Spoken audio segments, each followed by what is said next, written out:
أهلا بيكم. يا ترى لو سألتك دلوقتي إيه أول ذكرى عندك في حياتك؟ أكيد هتفتكر حاجة، يعني صورة، ريحة، صوت، شعور. بس هل أنت متأكد إن اللي بتفتكره ده حصل فعلا؟ ولا دماغك عمل ريماستر للذكرى دي وأضاف عليها تفاصيل من خياله؟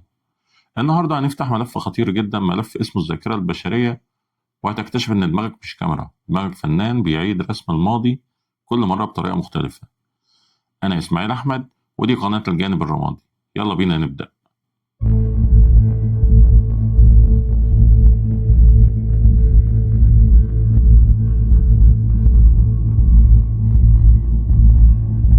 في البداية ما تنساش لايك، شير، سبسكرايب وفعل زر الجرس عشان دايما يوصلك كل جديد. وتعالى نغوص جوه الذاكرة عشان نفهم أكتر. خلينا نبدأ من الأول. تخيل معايا إنك ماشي في الشارع دلوقتي، عينك بتشوف آلاف الصور ودانك بتسمع مئات الأصوات. والسؤال: فين بتروح المعلومات دي وإزاي بعضها بيتحفظ والباقي بيختفي؟ الإجابة: رحلة في 3 محطات. المحطة الأولى الذاكرة الحسية. الذاكرة الحسية وظيفتها إنها تمسك كل حاجة بتشوفها أو تسمعها لمدة أقل من ثانية، وأهميتها إنك من غيرها دماغك مش هيقدر يعالج أي معلومة خالص. دي زي الاسكانر بيلتقط الصورة الكاملة بسرعة الضوء، بس المشكلة إن معظم المعلومات دي بتختفي فورا. وتعال نشوف التجربة دي، تجربة العالم سبيرلينج. دلوقتي هنعرض حروف على الشاشة لمدة ثانية واحدة بس. حاول تفتكر أكبر عدد من الحروف. في التجربة الأصلية الناس افتكرت 4 إلى 5 حروف بس من 15. ليه؟ لأن الذاكرة الحسية بتمحي المعلومة بسرعة الضوء. دماغك بيشوف كل حاجة بس بينسى 90% منها فورا. والمحطة التانية هي Short Term Memory أو الذاكرة قصيرة المدى.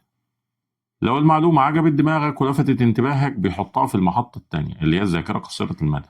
وظيفتها هي تخزين مؤقت للمعلومات اللي محتاجها دلوقتي. أما الساعة بتاعتها فيها 7 معلومات بس، ممكن يزيد أو ينقص 2. والمدة بتاعتها من 15 ل 30 ثانية فقط. وأهميتها إنك من غيرها مش هتقدر تكمل جملة واحدة، لأنك هتنسى أولها قبل ما تخلص آخرها. اقرأ الأرقام دي مرة واحدة وحاول تقولهم بالترتيب من غير ما تبص. صعبة صح؟ ده لأن عالم اسمه جورج ميلر اكتشف سنة 1956 إن دماغ الإنسان يقدر يمسك 7 معلومات بس في نفس الوقت. طب إزاي الناس بتحفظ أرقام موبايل طويلة؟ هنا هما بيستخدموا حيلة اسمها تشانكينج أو التجميع. بدل ما تحفظ 0 1 0 0 1 2 3 4 5 6 7، نفس الأرقام دي بس مجمعة في 3 أجزاء بس. الذاكرة القصيرة محدودة لكن ذكية. وتعال نروح للمحطة الثالثة Working Memory أو الذاكرة العاملة. لو الذاكرة القصيرة المدى هي الصندوق، فالذاكرة العاملة هي الورشة النشطة. أما وظيفتها فهي مش بس تخزين، دي معالجة وتشغيل للمعلومات. وأهميتها إنها المسؤولة عن حل المسائل الرياضية وفهم الكلام أثناء الحديث واتخاذ القرارات السريعة والتخطيط والتفكير. من غيرها أنت مش هتقدر تفكر أساسا. احفظ الرقم 47 ودلوقتي احسب 8 زائد 5. طيب إيه الرقم اللي قلت لك تحفظه؟ ها، لاحظت إيه؟ هتلاقي إن دماغك اشتغل على المعادلة وفي نفس الوقت حاول يحفظ الرقم. دي الذاكرة العاملة، بتعالج معلومات جديدة وأنت شغال. دماغك مش بس بيحفظ، بيفكر ويحلل في نفس اللحظة. وتعال نروح للجزء الثاني، المخزن الأبدي أو الذاكرة طويلة المدى. دلوقتي احنا وصلنا للمكان الأهم، الذاكرة طويلة المدى. المخزن اللي بيحفظ كل حاجة عشتها، اتعلمتها أو حسيت بيها. بس قبل ما نكمل لازم تعرف حاجة مهمة. العلماء مش متفقين على عدد واحد لأنواع الذاكرة، لكن اللي جاي دلوقتي هو أهم وأوضح التقسيمات اللي اتأكدنا منها علميا. أول نوع episodic memory أو الذاكرة العرضية. دي ذاكرة الأحداث الشخصية، وظيفتها تسجل لك الأحداث اللي أنت عشتها بالتفصيل زي المكان والزمان والأشخاص والمشاعر. من غيرها مش هتعرف أنت مين، ومش هتفتكر أول يوم مدرسة أو يوم فرحك أو آخر مرة شفت فيها حد عزيز عليك. وكل حدث عشته هتلاقيه محفوظ هنا. وتعال نشوف القصة دي. في راجل اسمه هنري مولسون، العلماء بيسموه اختصارا HM. كان بيعاني من صرع شديد، فقرروا يعملوا له عملية جراحية سنة 1953. المشكلة إن العملية شالت جزء من دماغه اسمه الحصين أو هيبوكامبس. ومن اللحظة دي HM فقد القدرة على تكوين ذكريات جديدة.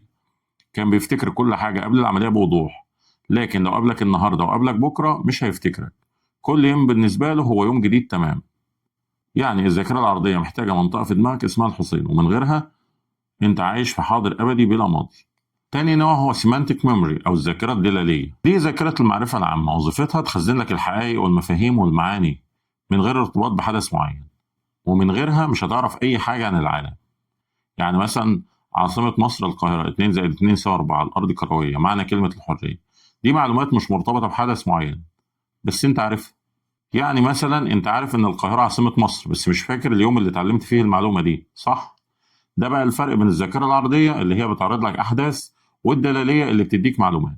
والنوع الثالث هو الذاكرة الإجرائية. دي ذاكرة المهارات الحركية والعادات، وظيفتها إنها تخزن لك إزاي تعمل مش إيه اللي حصل. يعني من غيرها كل يوم هتتعلم كل حاجة من أول وجديد. كل يوم الصبح هتتعلم من أول وجديد إزاي تمشي، وإزاي تمسك قلم، وإزاي تسوق العربية، وإزاي تعوم. والمذهل إنها بتشتغل من غير تفكير واعي. فاكر اتش ام اللي اتكلمنا عنه من شوية؟ العلماء علموه مهارة جديدة، هي الرسم على مراية معكوسة. في الأول كان بطيء، بعد كده بقى محترف.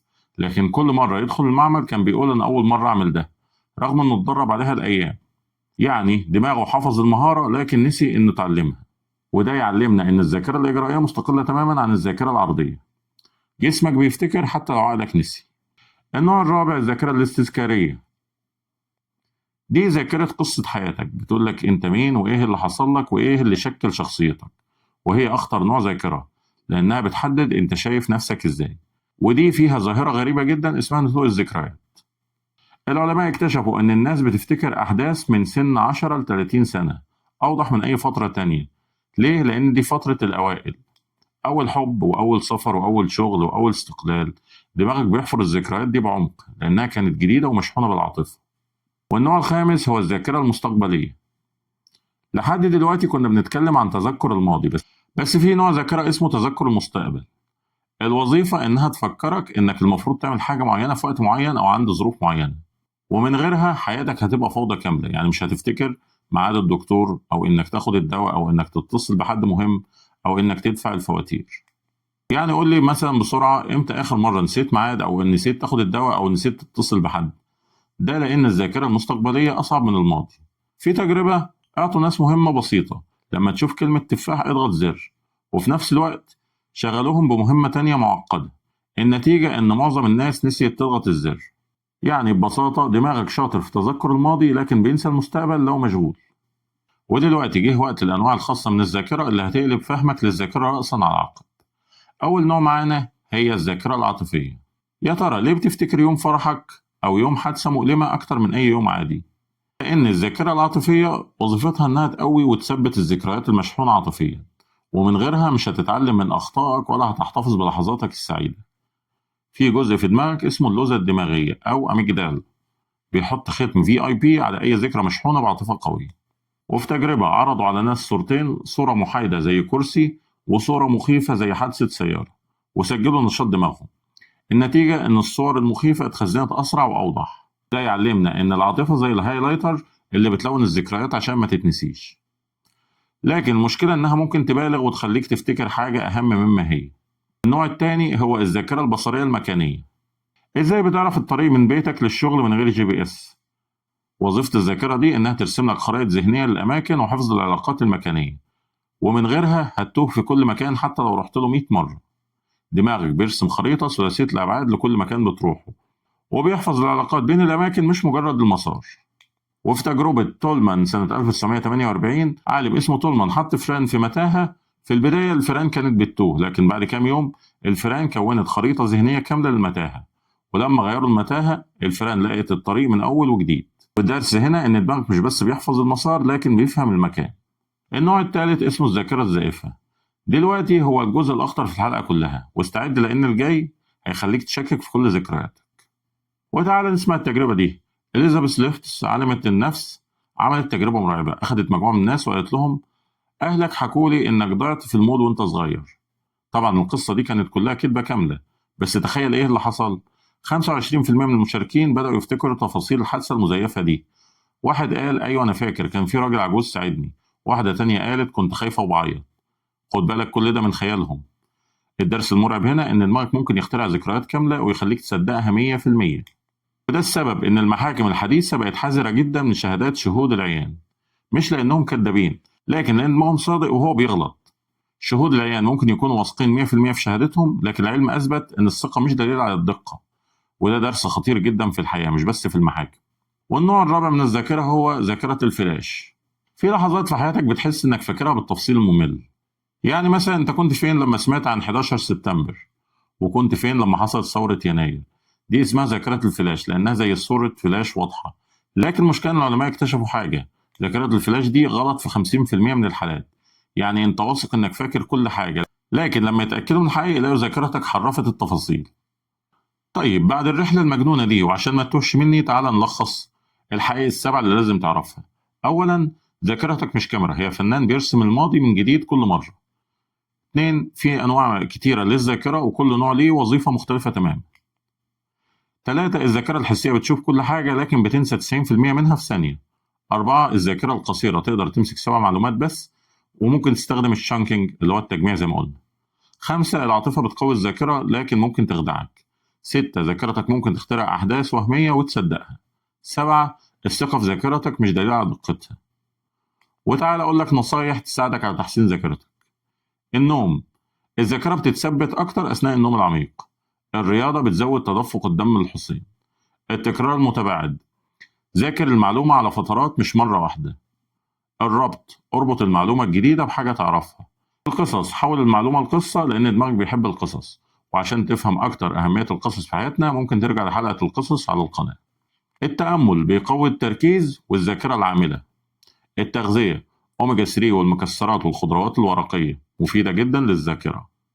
خد بالك، ذاكرتك مش عيب إنها بتغلط، لأن الذاكرة مش موجودة عشان تسجل الماضي بدقة، الذاكرة موجودة عشان تساعدك تعيش المستقبل. دماغك بياخد من الماضي اللي يفيدك دلوقتي وبيعيد كتابة القصة عشان تفهم نفسك أكتر. في النهاية افتكر دايما، فهمك لنفسك هو أول خطوة للتغيير، والوعي هو مفتاحك لكل خطوة جديدة. ولو عجبتك الحلقة ما تنساش لايك، شير، سبسكرايب وفعل زر الجرس عشان دايما يوصلك كل جديد. واشوفك في رحلة جديدة جوه عقلك.